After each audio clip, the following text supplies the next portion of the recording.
hamutubwiye ati produit pétrolier ziyongereye importation amahera asohotse kuri pingo yongereye 70 kwijana 72 kwijana haje kintu kiyongereye 72 kwijana umumva iyo ayo mahera bayasohotse ngana muri quantité ya maflux 72%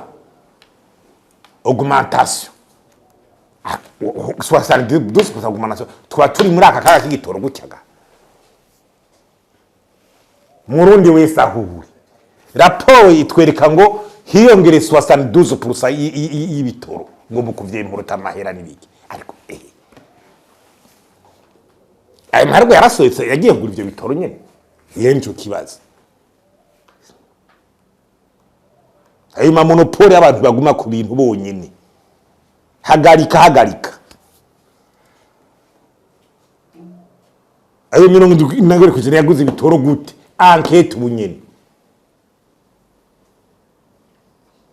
ije Cour des comptes yega amafaranga berbesi gwanyu saya gouvernement berbesi ya president sayande nayigihugu abantu nibajije ko bamenye ibintu ngene bimeze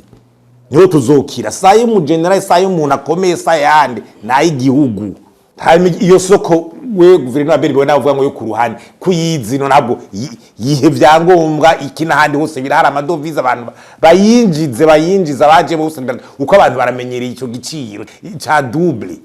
nivyo bitarazwa niyo bica